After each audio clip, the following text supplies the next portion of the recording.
Broadway star. We are so excited to have Giancarlo here to speak with us tonight. So please join me in welcoming to the stage, Giancarlo Esposito.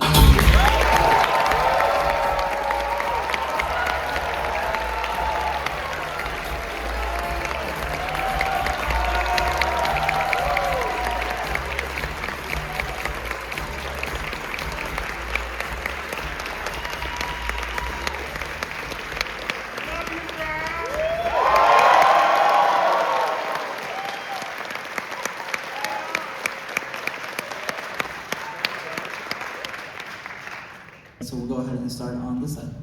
Hi, my name's Alex. I'd like to say it's been great to talk today. My question for you was, is there anything that you put into your work that audiences don't necessarily notice, but it means a lot to you personally? Say that again, is there anything? Is there anything that you put into your work that audiences wouldn't necessarily notice, but it means a lot to you? The more mature I get and the more I connect to the scripts that I do, I try to think something differently than what I'm saying.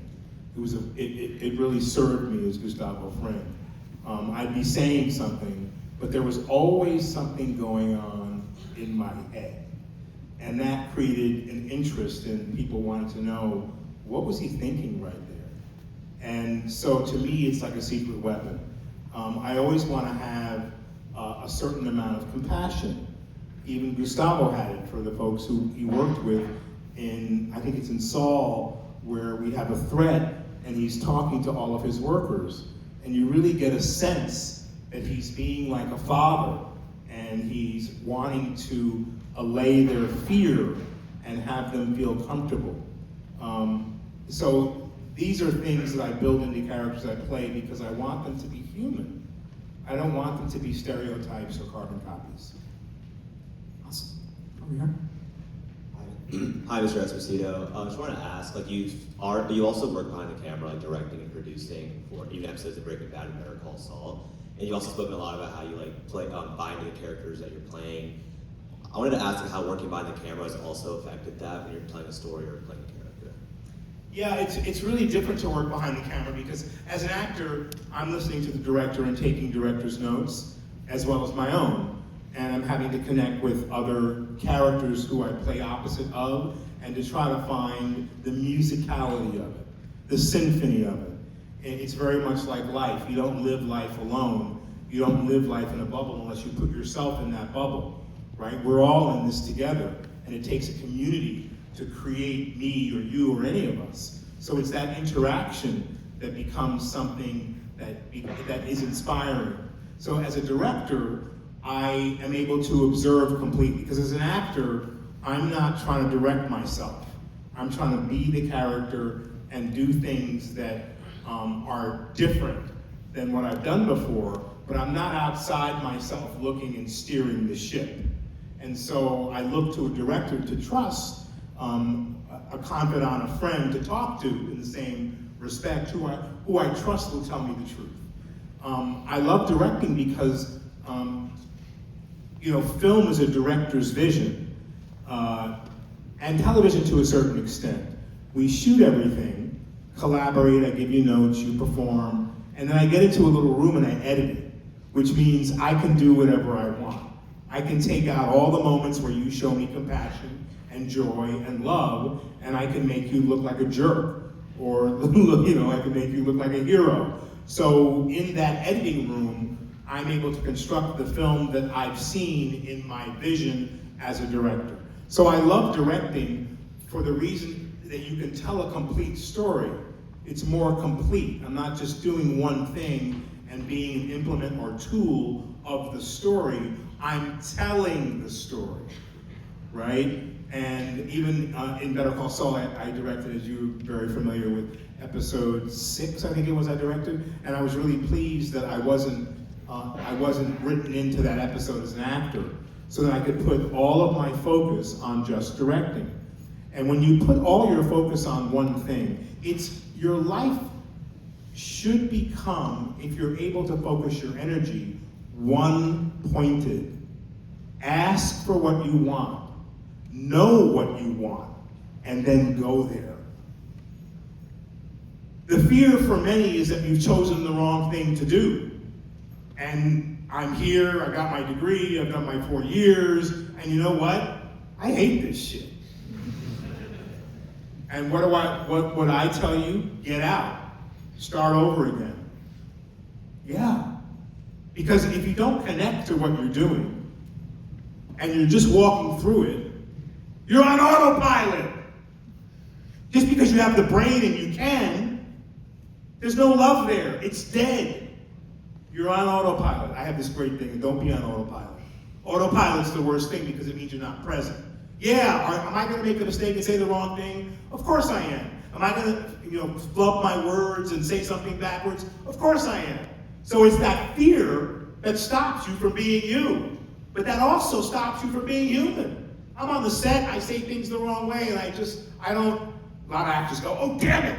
And they curse themselves out. I start laughing, don't cut the camera please. And I just go back to get the thought again because I want to honor the writer's intent. As an actor, I can feel the fluster come, start getting flushed, I'm letting someone down, and I go, Giancarlo, relax. It's not rocket science, right? But the most important decisions you will have to make in your lives come now, right?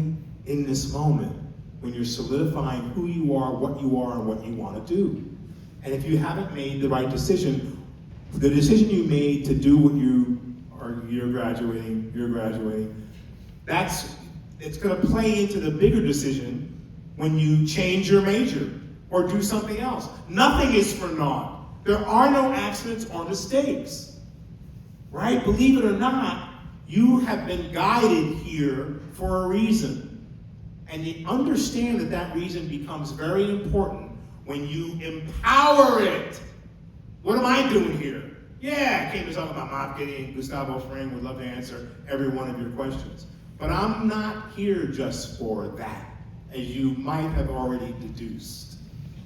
I'm here for a whole other reason.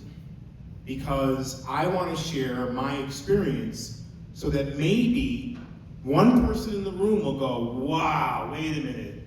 I think I get it. I see myself in there. I see what I want, where I want to go.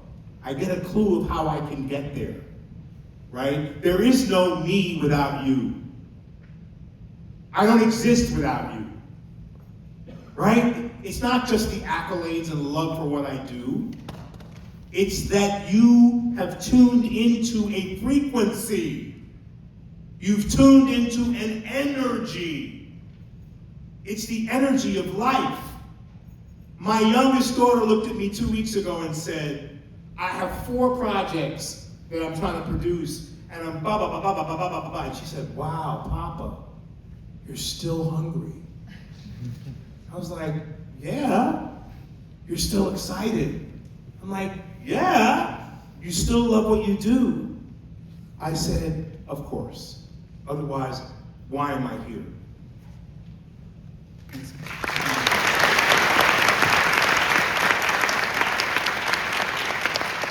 And go back over the talk about creating out of love and being intentional. So I wonder, living in a world that rewards quick success, how do you think people, especially young people like us, can stay grounded and create something meaningful over time? People like us. You're just like me. I relate to that. Yeah, people like us. How do you stay grounded? You have a one-pointed idea and mentality about what you're doing. You ask yourself questions. I never did this so much. You know, my former wife always asked me 1,000 questions. I was so annoyed.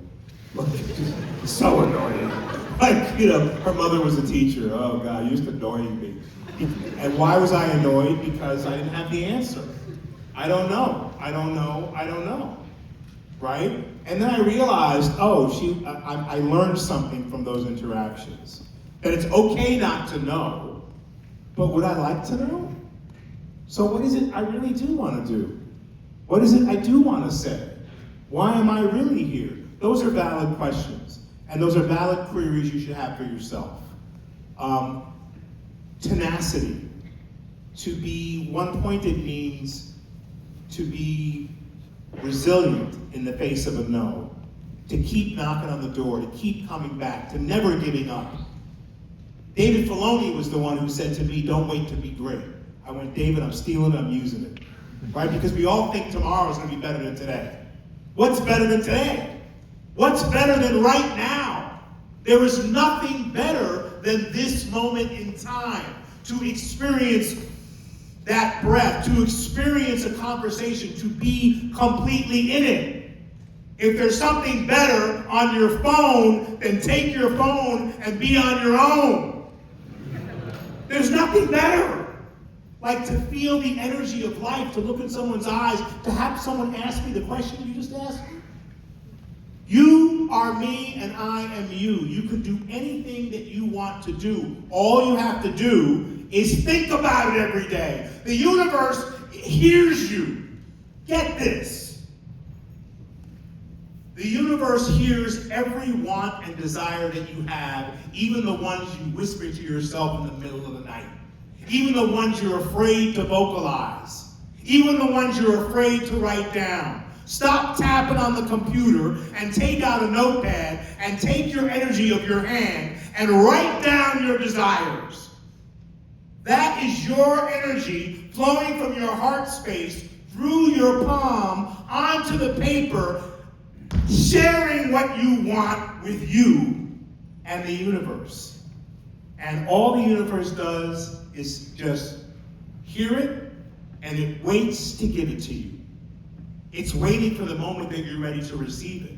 It's waiting for the moment that your ears are open and your heart is open to take it and run with it.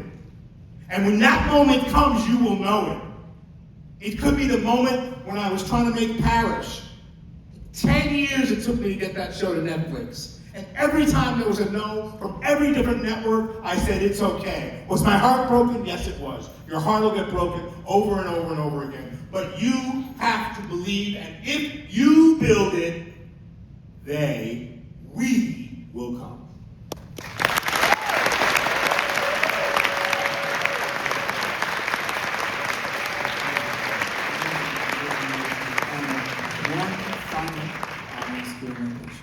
Thanks so much for being here. I was wondering if there's a directing note you've received that greatly influenced the way you act, even if others didn't notice it.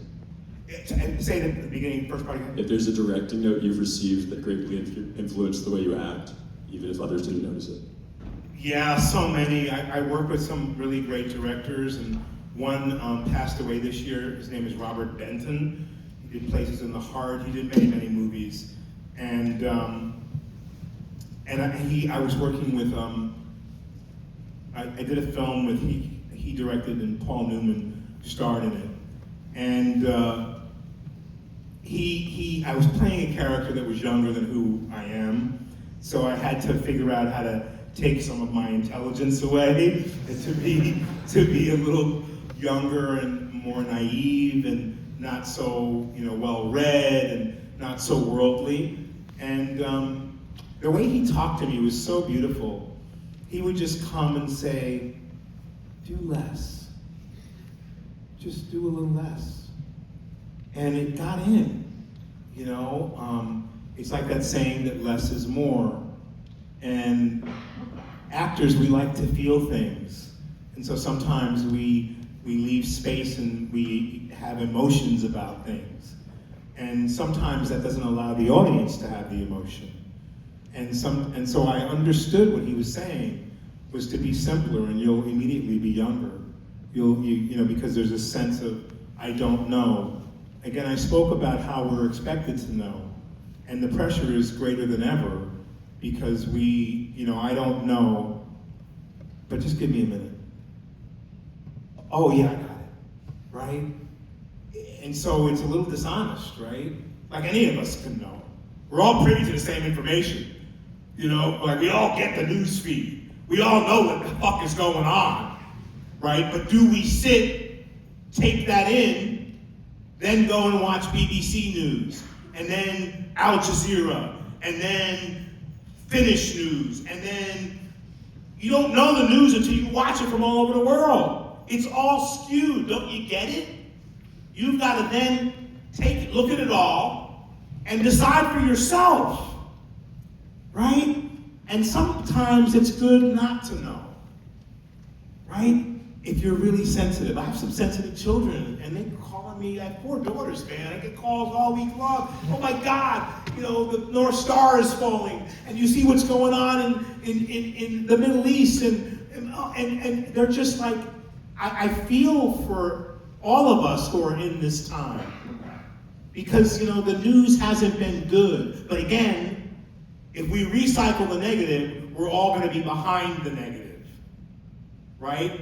We want to be behind the positive, the plus that says we can change it, the belief that still has hope, right? That doesn't mean we don't have to fight for it. It means that we have to know, right, collectively, that it's going to change and do something to change it. Because if we all fall in line with there's nothing we can do, and that no matter what we do, it's going to be this, then it will be that. Right? Because this has control over our minds. This is controlling us. What do you think they put in this shit? Right? So just understand, you gotta use this. It's a tool. It's a poisonous tool. Don't forget that.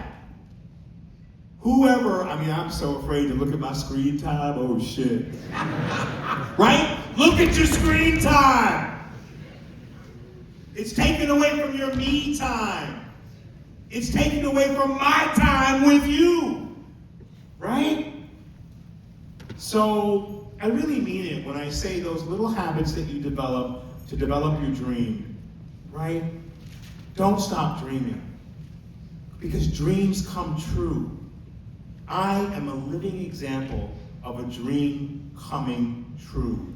I live that example every day because I'm not done yet. I've got more to say.